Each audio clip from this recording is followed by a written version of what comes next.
Welcome to Comics Bazaar, the channel of comics commentary and arcana. This video features the Uncanny X-Men number 208, cover dated August 1986. So the cover here by John Romita Jr. and Dan Green, featuring the X-Men facing off against the Inner Circle or Lords Cardinal of the Hellfire Club. And in colour hold in the background, we've got a tight close-up on the face of Nimrod, the Super Sentinel from the future. And interesting to note too, in the corner cover box, we've got Rachel as Phoenix, suffering there from having been stabbed through the heart and lungs by Wolverine at the end of the previous issue.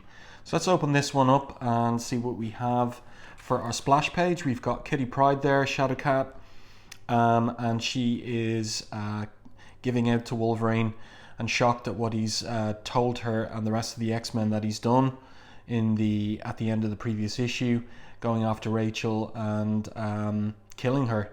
Well, stabbing her with his claws through the heart and lungs, which would kill anyone normal. And our creative team here, Chris Claremont writer, John Romita Jr. and Dan Green artists. What that means is Romita Jr. is providing breakdowns and Dan Green is finishing the art. Tom Orzechowski letterer and Glynis Oliver colorist. And the title for this second part of what is really a three-part story is Retribution. So let's open it up to the next couple of pages. So we're down in the Morlock tunnels, and as I said, Kitty's giving out to Wolverine for what he's done, and basically he's not really explaining himself too much. He's saying he did what had to be done. He calls him by the affectionate nickname Pumpkin, and she says, "Don't ever call me that again. That's the nickname a friend uses. I don't think you qualify anymore." And Wolverine protests that Rachel gave him no choice. And Nightcrawler asks, "Was lethal force, your claws, necessary?"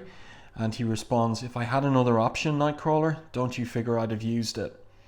So Wolverine explains, Ray was going to kill the Black Queen. He couldn't let that happen. And of course, Kitty's response is, "Selene's a vampire, as evil a creature as they come. Are you saying her rotten life is worth more than an X-Man's?" And Wolverine justifies his action. "We're not talking a fair fight between them, not even close. Ray went into the Hellfire Club with one goal, to execute any of the Inner Circle she found there. You approve, Shadowcat? Is that what the X-Men have become? Murderers?" So Storm interrupts the pair, says what's done is done, that she understands Logan's decision, but that doesn't mean that she sanctions it. However, the thing to do now is to find Rachel. And so she asks Callisto for the Morlocks' assistance, and Callisto reminds her, "You're chief of the tribe, Storm, as well as of the X-Men. You wish, we obey." So Callisto thinks, though, that it's pointless, that if Wolverine says he hit true, struck deep, smart money bets your girl's history that Rachel is dead. But they determine, nevertheless, to continue looking for Rachel. So then we switch to the Ramble area in Central Park, Manhattan. As the narrative caption says, "A lovely stretch of woodland by day, something else again after sunset," as this poor woman gets jumped by this mugger. So he grabs her handbag, her money, and then gets ready to have some fun. Of course, what he means there is something that she's not going to enjoy, but he is pulled from behind off her by Selene, who has aged because of the energy that was taken from her in the fight against Phoenix in the previous issue. And she takes the mugger's misbegotten life essence, but what she has to take as well is his memories, because that's the way her power works. So she feeds off the life essences of her victims, but she also incorporates their memories. So she says here, "But to have to remember such a creature as this, Shemak, the fates can be cruel." So this exclamation of hers, Shemak, I was researching it, couldn't really find anything in relation to it. There's a town in Yemen that's called Shemak. So is it establishing, maybe at this point in Claremont's thinking about Selene, who's been alive for millennia, whether she maybe had origins in what we call the Middle East, perhaps. So there you go. And then the lady thinks that she's been rescued by Selene and is grateful, but that's not how it's going to work out. Selene's going to take her life essence too. And then we switch to the Hellfire Club itself and a meeting of the Lords Cardinal.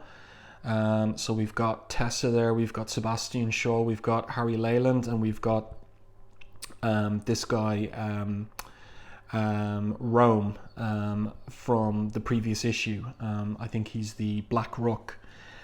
So there's a debate here between, in particular, Selene and the leader, Sebastian Shaw, who's Black King, about what Rachel Summers has done, and Selene wants the Lords Cardinal and the Hellfire Club as a whole to go after Rachel. She says that Rachel meant to kill her, and Shaw whispers here, a pity she did not succeed. And Selene explains that Wolverine prevented her, and Shaw responds, how does this concern us? There is considerable personal animosity between you and the girl, obviously. Her intent was to settle the feud. But Selene says she came here with one purpose, to slay the Lords Cardinal and destroy our inner circle. So this is going to bring the Lords Cardinal into the mix. And Tessa interrupts what's going to be a little fight, a tense moment between Selene and Sebastian.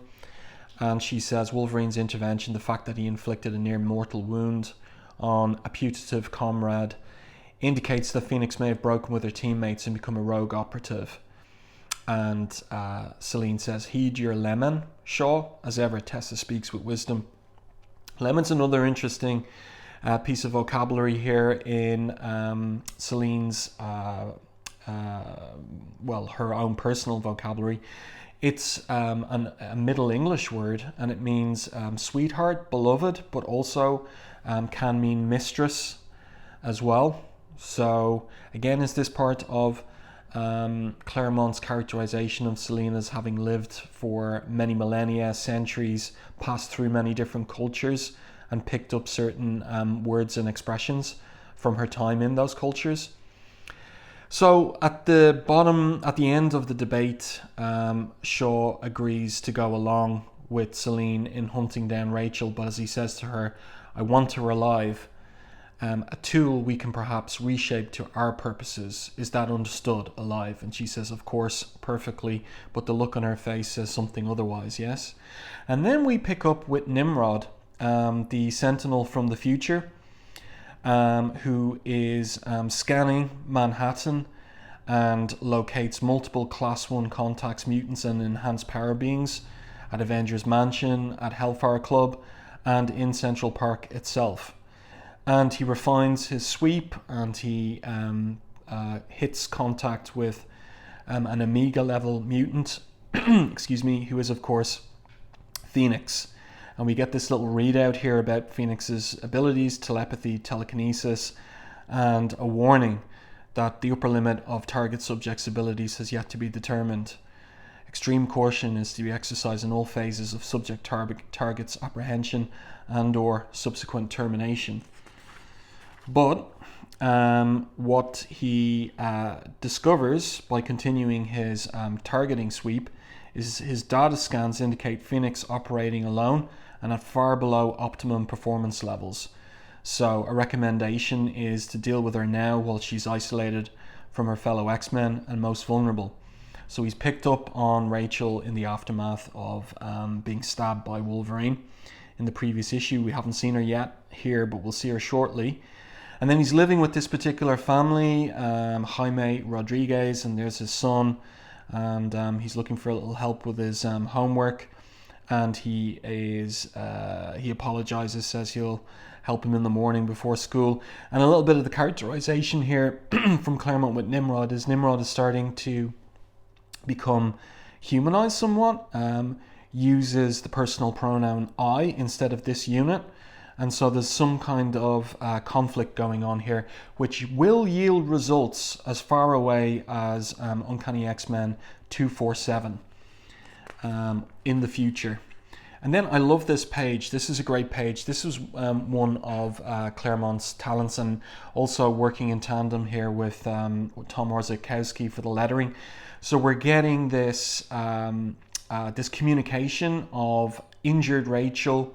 Here she is in Central Park up against a tree, clutching her bleeding chest. And we have this representation of all the feelings that her psi powers are picking up on in New York. And we're also getting her tuning into thoughts of different people in New York. And we zoom in on this jogger here, this female jogger, and we get her stream of consciousness thoughts.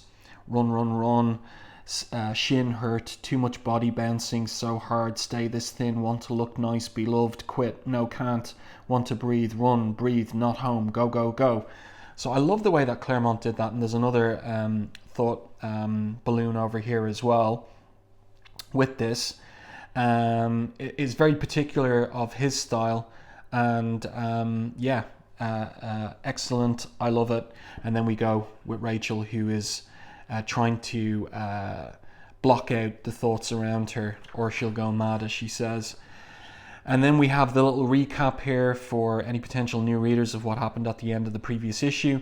Now, she misremembers things where in her memory Wolverine comes up behind her and stabs her, whereas actually it happened face to face at the end of the previous issue, where Wolverine gave her a chance to quit from killing Selene. And Rachel here thinks, or reveals to us what's happening, how she survived, that her telekinetic power blocked the wounds tight even as he made them. That's what's keeping her heart whole and pumping, and her lungs filling with air, her body from bleeding. If she relaxes her concentration for an instant, she'll be history an instant later. So she's got to keep focused on holding her organs together with her telekinetic power. And as she's making her way through Central Park, she comes across the emptied clothes of two bodies recently slain by Selene, and this sends her absolutely enraged, and she blames Wolverine for these two deaths. See what you've done, she shouts.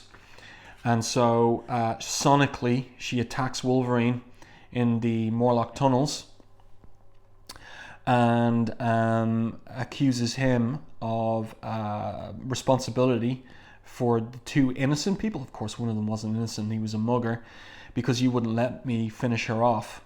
So Colossus shouts, Rachel, no, for pity's sake, stop. But Phoenix doesn't pay any attention to him. And here we see like the Phoenix effect in the flames here. What price your precious morality now, little man? And that was Phoenix. That was Dark Phoenix. A being above and beyond good and evil, to use Nietzsche's phrase, beyond good and evil, a force of nature. And really this was something that Wolverine was concerned about, or at least Claremont said in interviews subsequent that was his concern, that aspect of Rachel emerging through Phoenix, that Dark Phoenix amoral attitude to things. That was what he was afraid of. So she throws him off the platform onto the tracks there, and a train comes towards him, and Kitty, who had been miffed with him earlier on in the issue, comes to the rescue and phases him out of the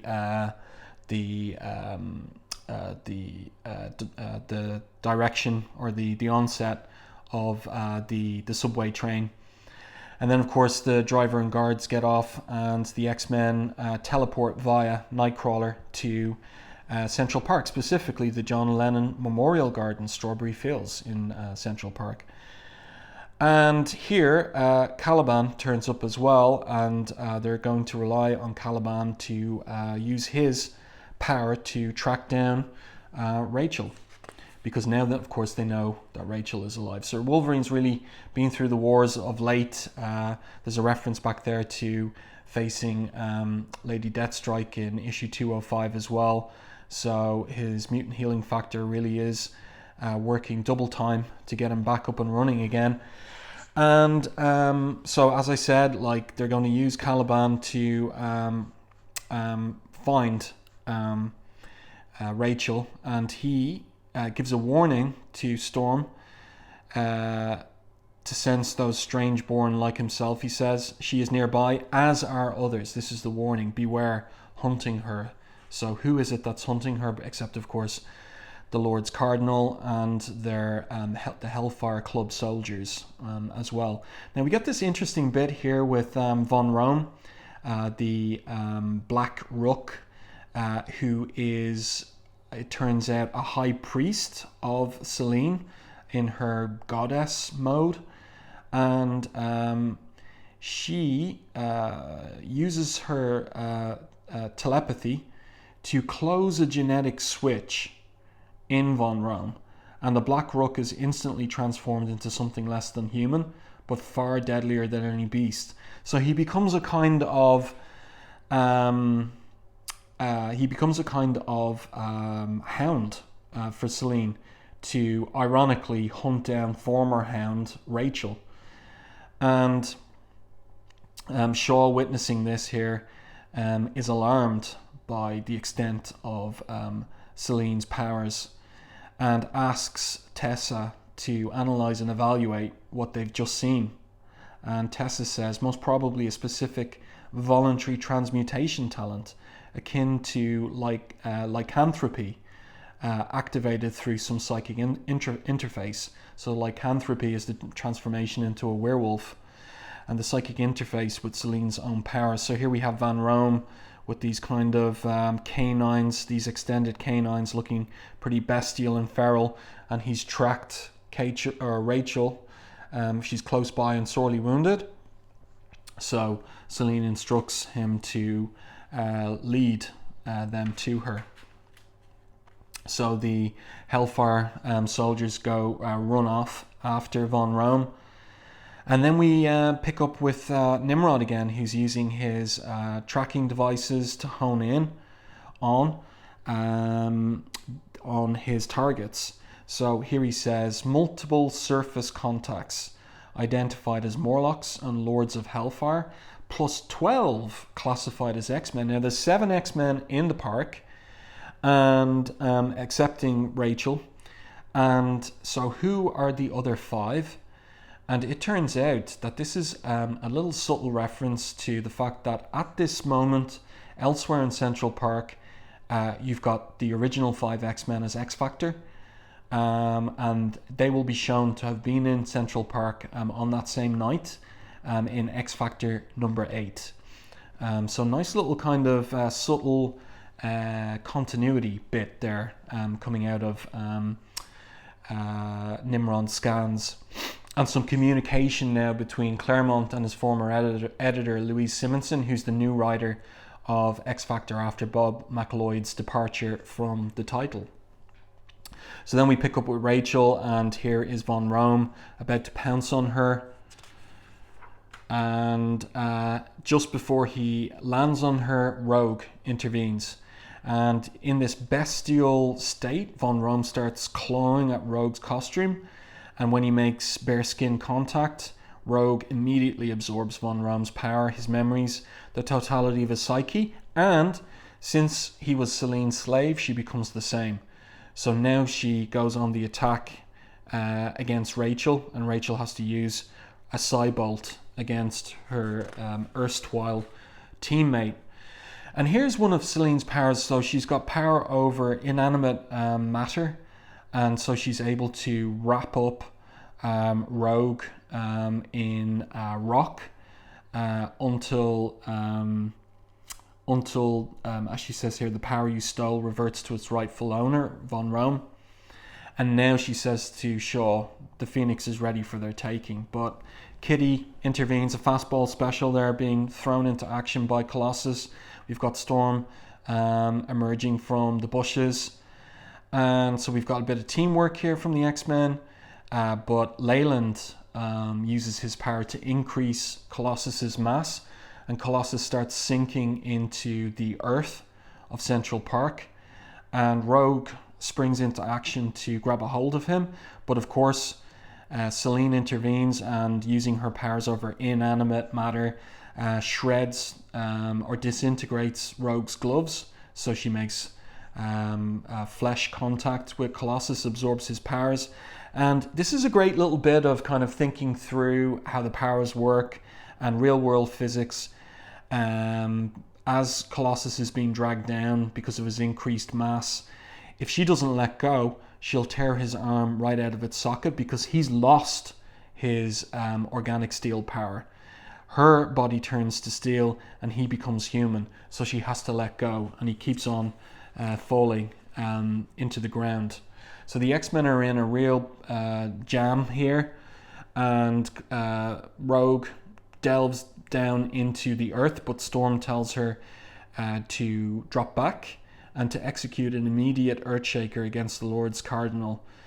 Storm is determined that they'll get to Colossus after they've dealt with the Lords Cardinal, so she's focused on the immediate and present threat, and that's the kind of cold strategic thinking that really you need from a good leader, so she's not getting emotionally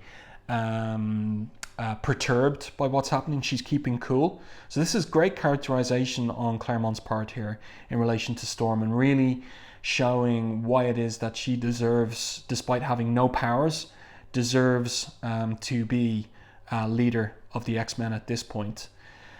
So we've got the Hellfire soldiers coming up behind Aurora here, and then we've got Rachel, who's still injured, and she's telepathically monitoring everything, but she thinks she can't warn Aurora even telepathically because Selene will hear, and then Selene will find Rachel again. So is this somewhat cowardly from Rachel?